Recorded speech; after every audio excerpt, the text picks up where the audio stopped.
Welcome to the Old Fashion Masonic Podcast, where we talk all things Masonic while drinking an old fashioned. I'm Brian. And I'm Russ. And we have... Dave Thomas. He hesitated like he didn't know his name. Yes. Dave is from... Were you episode 2 or 3? I think 3? I think it was 3. I think it was Ward, Cook, and Thomas. Yeah. So episode 3. In the shady, just yes, damp basement of Russ Russ's Brown's dungeon. house. So Russ got a great home, water feature in the back, but of all places that I chose to bring all of this, he was going to throw shade on me. I own my mess. It was chaos. It was. We were right on top of it. It was not good. We may have been 6 or so scotches in on a scotch tasting event. At least. Go back to that. It looked like we all had very high blood pressure. It was not good. It was not good. So we're going to do something a little bit different than we've done before. Awesome. Previously, we talk about the man and not just the Mason. It's kind of more of a profile of our Masons. To get to know Masons around the Wichita area. Right. Yeah. So we decided, hey, instead of just knowing about the man, let's talk about death. Was that the segue that we were looking for? No, not in the least, but go. Okay, so that wasn't the segue I was hoping for either. So we had talked to some of the guys we'd shot with earlier, and we said, let's talk about some topics that might interest you. And I think maybe through the Morgan affair out, and Dave, who has a political background, he's like, oh, this would be great because this leads here. This was really one of the catalysts for the Anti-Masonic Party in 1828 or 29 when the election Jackson's election. So I need to stop Brian right here. Yes. I need to just sort of put this out there. We are not experts in history. We are not. This is just a little bit more of, let's throw this out there. We want your feedback. This is not just our random ass thoughts. We're going to cite our sources too. Yeah. Look in the comments. At the end of the day, we want your feedback on this. We are not experts, but Dave going to share with us some interesting thoughts, and we're going to debate them, and whether they're true or not, we just want to talk about them. We'll talk about the facts, and then we'll go into the opinions and try to keep them separated. So if you're Googling something, you're going to Google the Morgan affair. William Morgan affair. Right. It's called the Morgan affair, not the William Morgan affair. So you might get all sorts of things. That's true. Morgan. So you might want to go incognito on Google, and that'll just kind of save some other stuff from popping up later. Not that I know that. I did read that in a book. However, so William Morgan, he was a captain in the War of 1812. Was Supposedly. Supposedly. See how we're doing this. Right. So after the war, he got married. He was in his 40s, got married to a 19-year-old, and they ended up having 2 children, and they moved to Canada. So they started a brewery, and then sometime later it caught fire. I don't know if it was under mysterious circumstances. Reportedly, yes. It was mysterious or suspicious circumstances. Okay. So we're kind of getting into, we're building who this dude is all. So now he's impoverished. So now he is in some sort of a way. So after the fire, he moves to Rochester, New York. So he stated that he had became a Mason in Wells Lodge number 282, but there's no official record of this. We want to be very clear of this. This is what he was telling everyone. There is documentation of him receiving his York Rite or his Royal Arch degrees. And you're like, well, how is that possible? Because to be in the York Rite, you have to be a Mason. So we believe that he convinced, and everything that we've read, that he convinced another Mason to vouch for him. And Masons know what that means, to vouch for him. And this is in 1812, right? It's not like you're shooting a fax over an email and it'd be interesting to know if they had dues cards back then. I wondered that. I'm not sure. So we don't know. Russ was born in the mid-1800s, so we don't know when dues cards started, but that's a whole nother conversation. Easy betting. So he convinced another Mason to vouch for him so he could get his York Rite degrees. So after that, he became very well known. He was a speaker. He was like the guy. He was one of the hot Masons. You know, when he gave Masonic educations as a guest at a local lodge. He was well known Mason. He was just the guy, right?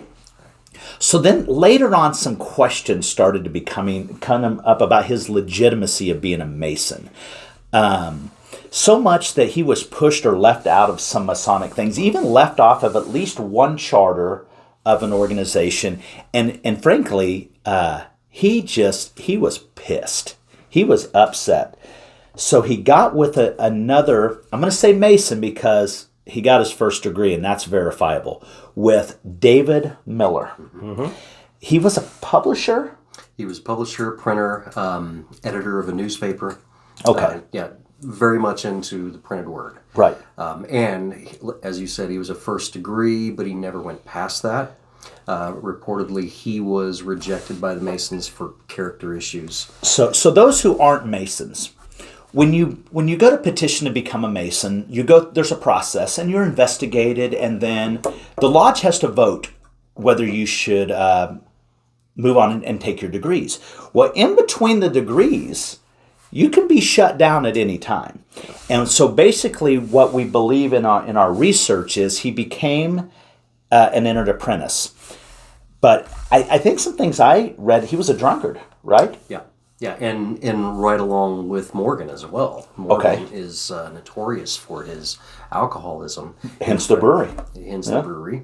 And that was actually what started his the loss of his love affair with the Masons, is that his drinking got in the way of things, and that led to some character issues and questions about him. The questions about him led to the fact that they had no verified proof that he was actually a Mason. Ever a Mason. And so that's why he was ejected. Here's what I'd like to know about. The brother that vouched for him, I'd like to know that dude's name, because is he not in some sort of trouble? Should he have been? I would think so. In 1826, and as a Mason, if they've got a problem with your drinking, that's some pretty serious shit. Well, that's a great point. Because they tended to not drink water, they tended to drink something with little alcoholic spirits. That's a great point to put it in perspective, that was more acceptable to just piss drunk. I'm going to just take a point here, because most of the time we are talking about good brother Masons that we know, and we toast them. But we don't have a whole lot of topic to toast here. But I am going to toast you and you as my brothers, that we are documented Freemasons. We are. And we are good brothers. Well, the first part we can validate. We can validate the documentation. So we can won't the go any other, further. but that's beside the point. So, good purple sweater. That is true. That's the second shot he's fired on it, so I don't know how I'm going to deal with this on camera, so I can't, and he knows that. So he links up with David Miller, who got his first degree, and they shut him down. So now he's pissed. So you've got two disgruntled Masons. They decide they're going to write a book on all things Masonry. Well, years ago that was already done, but I don't know if they were too drunk to realize that, or there was no Google back then. Maybe Ask Jeeves was still around. I don't know when that started. Ask Jeeves. I remember. I love that. Oh, do you remember the little bellhop? Yeah. Oh, yeah. So, they decided that they were going to write a book, and they entered into a bond for $500,000. Now, here's what I'm unclear. Was that $500,000 then or current? Regardless. There was $500,000 then. Then. Which by today's money would be about $15 million. Okay, that's we were doing some math on some other things. So $15 million for a book on Masonry. That's, we're not that interesting, boys and girls. So they enters into this bond. Well, now other Masons started to hear about this. And so they're annoyed, right? And so they started to press the issues and essentially got Morgan arrested for a $2 petty crime of stealing a shirt. A couple of different arrests, actually. Okay. So the first time was for the shirt and tie that he had borrowed as part of a loan and then didn't return, so it became theft. Okay. And back then they had a debtor's prison. Mm-hmm. So you could be put in prison until the debt was paid off, which I don't know how you pay off the debt once you're in prison. It's kind of a circular... That was pre-license plates, too. So, yeah. So, but regardless, so he's put in there, and then I've read a couple of different things, but what I understand is David C. Miller came in and bailed him out the first time. So then they found another bar tab that he had unpaid for a little over $2. which, what's that going to be? $60? Yeah, 60. Yeah. And so they put him back into debtor's prison for that. And then at that point, I think that's where you were going, is he was bailed out by a Mason, and that's where the kidnapping took place. So let me ask a question. So he had a $60 bar tab, current dollars. If they're big drinkers, $60, that doesn't do anything for me on a bar tab. Really that means that we might have character issues. Holy moly. We've been filming a lot today. We might have had $60 worth today already. Whew, that's a whole nother issue. So fast forward, a group of Masons accosted him afterwards. And I'm not going to say kidnapped because we don't know for sure. I don't know that accosted is the appropriate term. Well, legally it's more pleasing than kidnapped because a lot of stuff that I've read, they snatched his little butt up and took him. Have you read something similar? So my understanding from a couple of different sources, because I've read several sources on it, but the two that agreed were that the jailer was not there at the time. His wife was. And so these Masons agreed to have her, let them have a conversation, and it was kind of like what dads have with boyfriends when they've said something wrong to their daughter. It seemed to be amenable at the time. She let them pay off his debt, took him outside, and then she claims that she heard somebody scream murder as he was being put into the carriage, and murder was yelled 3 times, the third one being muffled. So maybe, put a hood over his head or something. Murder. Right. So now some Masons say, when they talk to some Masons and some things that I've read, they said, no, we didn't. So he wasn't seen after that. That's the thing. Right. He wasn't seen in the area. In the area after that. That's a key point. There's some words you always have to add in here. So they talked to some Masons. There were some other charges. A group of Masons said, yeah, we accosted him, kidnapped him, used our powers of persuasion, whatever it may be, but they offered him allegedly $500, $15,000 today to leave the country. And the guy couldn't pay his bar tab, so that's some real money to get him to leave the country. So also somewhere in there was a fire at the print shop before that, but in some readings that I've seen, the fire was put out real fast. It seems like that maybe it could have been staged by Morgan and Miller as something to validate, hey, we've got to get these out. It's something just so sensational so they could sell more books, in my opinion. I agree. Yeah, it was even listed at the time as suspiciously easy to extinguish, and it caused no real damage. And it was set in a place where, unless the entire building had caught, that particular fire wouldn't have done any damage to the printing apparatus. Fair. So we kind of go to here, and this was one of the major catalysts that maybe started the Anti-Masonic Party, right? It definitely was. So so that's your backstory. So take us. What should we know? What should we believe? And what other color is out there?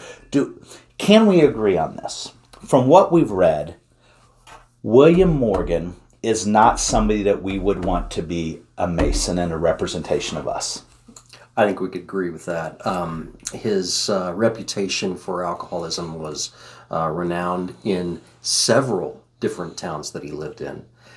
His wife, who he had only been with 7 or 8 years at that point, had confessed to a friend that that she was considering leaving him with the children. Because of his alcoholism. Leaving him and taking the children. Yes, because of the alcoholism. Which also leads to the alternate theory that the $500 was accepted, and he also knew that he would get kickbacks anonymously from the book after it was published. And then, so he knew his wife was probably going to leave him anyway. He's a free man with $500. And there's reports that he was seen in parts of Europe, Turkey specifically. Cayman Islands. And Cayman Islands. Yeah. And so he really milked that $500. But the one about Turkey was interesting because the man in Turkey had a double row of teeth, which is extremely We learned this today, by the way. Yes. But 1 in 10 million something that I don't know the So exact a ratio, but, a row of teeth, and behind it another row of teeth. Yeah. So which was just that, and he introduced himself as Captain Morgan. Captain Morgan, right. So back then, so that leads us. I think that goes to corroborate that the Masons basically flexed on the dude and it's like, hey, it's time for you to go versus killing him. It's very possible. So I can also see a scenario where, although he had the reputation for being the alcoholic, Masons in general, at that time probably drank quite a bit. And I can see a lot of lodges were on second floors of bars. Yeah, That was a big thing, especially in Boston. Absolutely. I can see a scenario where a group of Masons upset about him breaking his supposed obligation, because we don't know that he ever actually took it, Right. And went too far. So I could see that scenario as well. And there was a Mason that was president at the time, and seemed to have a hoot of a good time in pretty much anything he did. Is that fair? It's not unfair for that. Yes.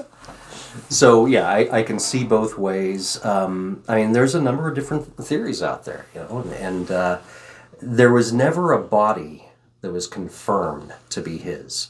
There was a body that washed up in a river that at first his wife said that she could not recognize well enough because it was very badly decomposed. I think it was the next year actually that the body was found, and she couldn't positively identify him. But then a man named Thurlow Weed, who was big anti-Mason activist. New York governor, ran for New York governor. Big in politics in New York and nationally after that. He came in with her, and at that point she said that she could positively identify the body. But at that point, another woman in Canada, last name of Monroe, said that she could positively identify the body because of the clothes that were worn. She sewed all of his clothes. And just months previous, she had run out of some of her regular material, and she had to use a red material on his socks, which is fairly rare at that time, I'm assuming, and that was his socks. Yeah. She recognized it instantly. So that body is buried and is in a cemetery with Monroe's name on that. And isn't there now a anti-Masonic statue for somewhat at that burial site? Yes. At the site. Yes. Right. Not on that particular grave.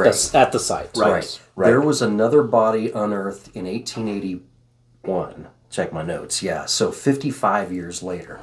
It was unearthed. It had scribblings, and the only legible words were Mason and lies. Very convenient. Also had a conveniently placed ring that had the initials WM in it. 55 years later, this body was found. Just so happened to be 1 year before that memorial statue was placed. And so people actually dismissed it at the time as just being a way to drum up support for that memorial. Right. Now, that body did have the second row of teeth. Oh, it did? So I was unaware of that, because if you go back, the clothing, can you imagine trying to sell that, your forensics in court? Yeah. Well, yes, the body, there's a pair of red socks I sewed. No. Or a purple sweater. Does he? That's the third one. Third time. That's the third one. I'm not going to be nice after this. So, but the 2 rows of teeth, to me, that's the no-brainer. That's the no-brainer. So what do you, led to the Anti-Masonic Party, and they had somebody run against Jackson, a failed attempt. How long did that Anti-Masonic Party run? So it didn't last very long. It was big towards the end of the 1820s. It died out in the 1830s because that was their single issue, right? They didn't agree on anything else that was big at the time, especially slavery. Sounds like real Masonry can't agree on anything. Right. And it died out really fast. It did have some big names in it.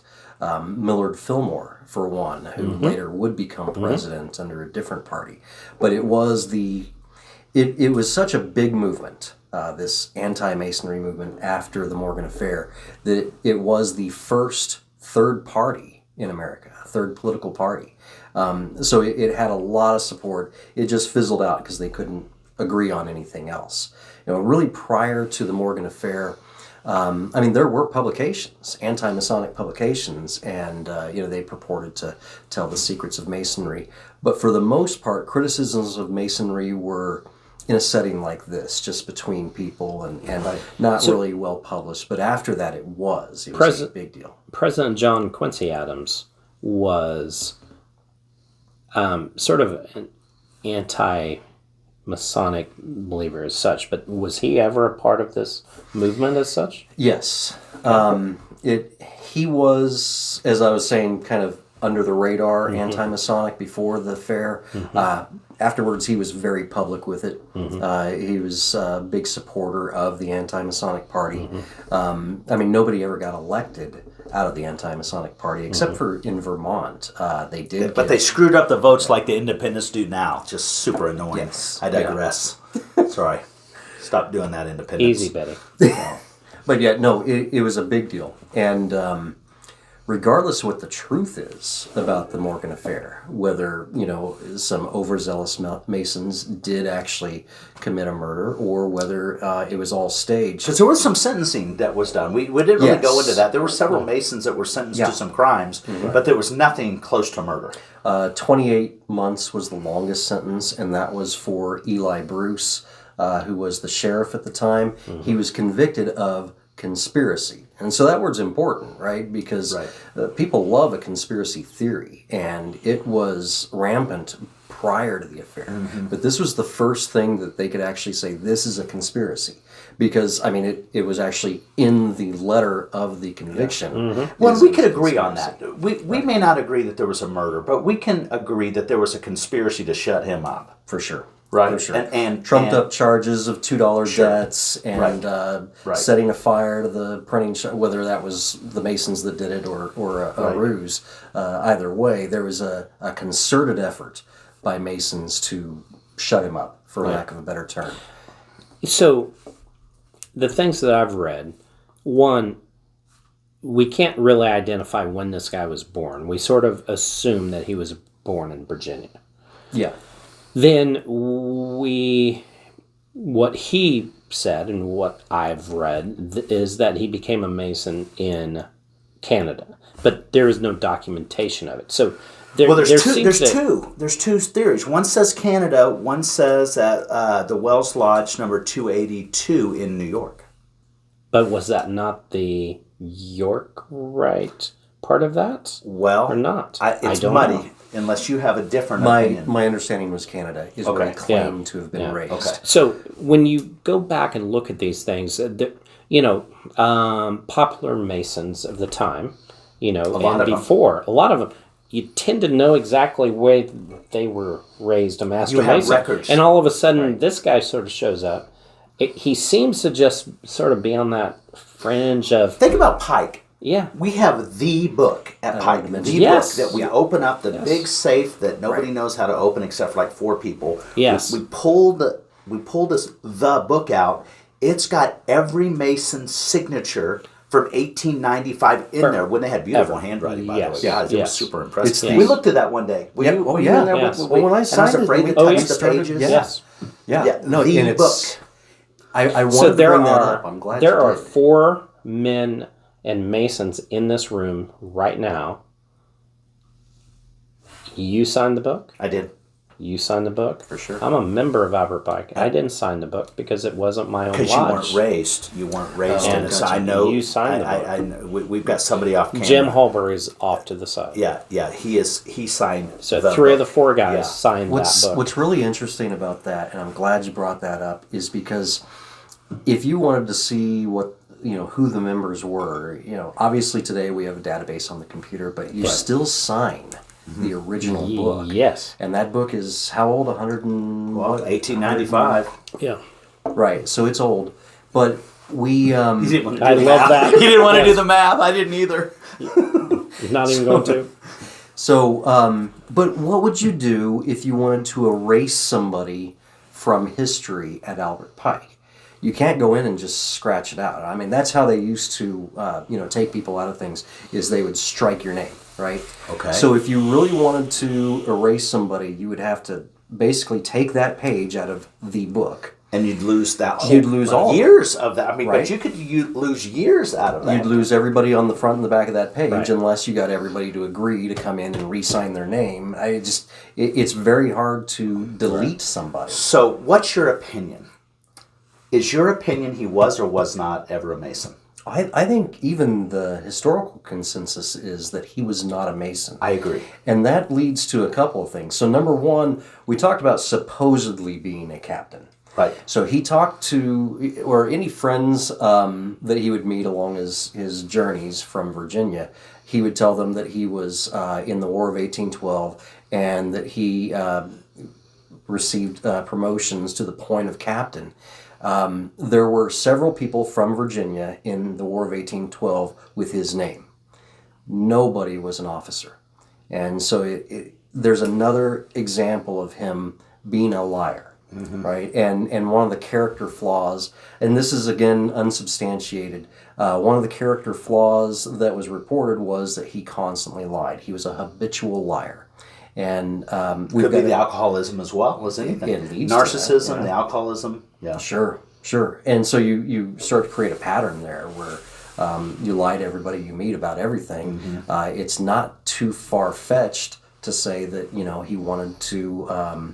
He wanted to lie about his experience with the Masons and write a book about it and get rich. Well, how easy back then would it have been to have an identity theft? Right. Oh, yeah. It doesn't get any easier. Was his back original name ever? Right. Maybe it was Monroe. Right? You go back to that's how she might have... Maybe it was. So I'm going to just completely dive into something different. So it's sort of funny, if he served late in the War of 1812... He might have served under Colonel Jackson down in New Orleans. Yes. Yeah. So just saying. So yeah. There's also a song. Maybe he is an offspring of Jackson, and he was so pissed that he didn't get acknowledged because he was an illegitimate child, and this was a long-term play on the Masons. I'm going to throw that up. It's the Jackson-Morgan affair. How about that? You buying into that theory? I'm going to write a book on it. Yeah. For $500,000. Well, $15 million by today's money. It's still rolling, Brian. Sorry about that. We're still filming. So. It's also important when you talk about the Morgan affair to remember what our obligation is as Masons. And obviously we won't go too deep into the weeds on that. But a friend of mine from Texas who is a Catholic priest and a Mason, so he is a unicorn, he told me once that I don't care if you, as a non-Mason, know our secrets. I only took an obligation that I will not tell you the secrets. And there is a symbolized penalty for breaking your obligation. Yes. But nowhere in the obligation does it tell us that we have to carry, or we have to execute that penalty on somebody that we find to break the obligation. We do. No, it says just that's what it is. Yes. Right. We do have a process for removing someone from Masonry, and we've done that. In Kansas, there we talked a little bit on another podcast with Patrick Carr, and which I guess I didn't know that he was kicked out. He was Grand Junior Deacon, Junior. No, he was Grand Junior Warden. No, he was the first. Whatever it is in Arkansas. He's next to be Grand Master.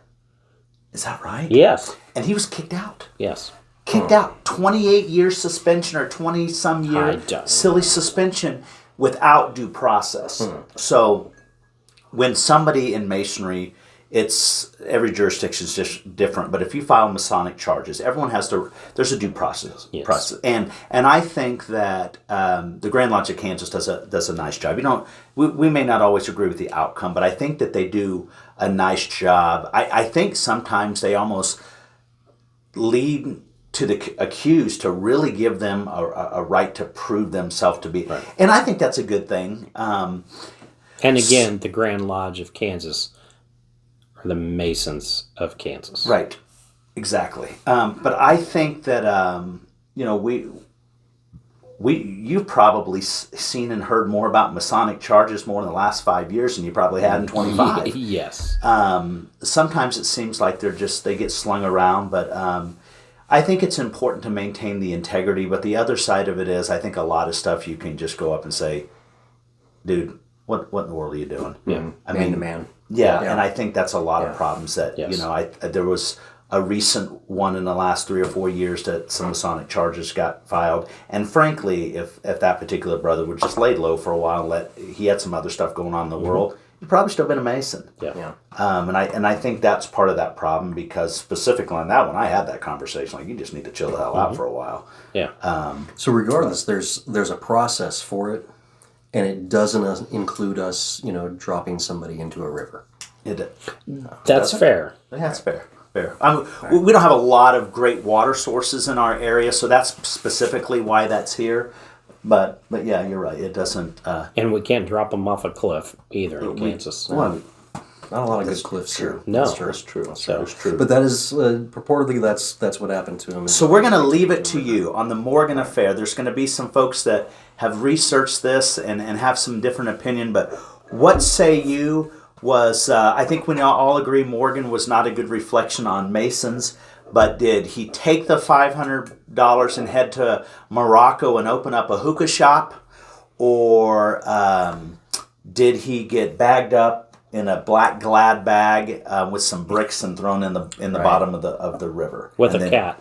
And red socks so Miss Monroe could find him later with his 2 rows of teeth. And in the end, what the truth is almost doesn't matter, because perception is reality. Mm-hmm. Yep. So if Masons are to take a lesson from the Morgan affair, it's that everything that you do, especially in the name of Masonry, is going to be seen by the public. And regardless of what the truth is, if you put a black eye on yourself, you put a black eye on all of Masonry. 100%. And so we just be careful in our daily doings. I don't think you can top that. So With it's that, tough to beat those we last are going to words. toast to that. Dave, thanks for doing the Morgan affair, and thanks for having watching. me.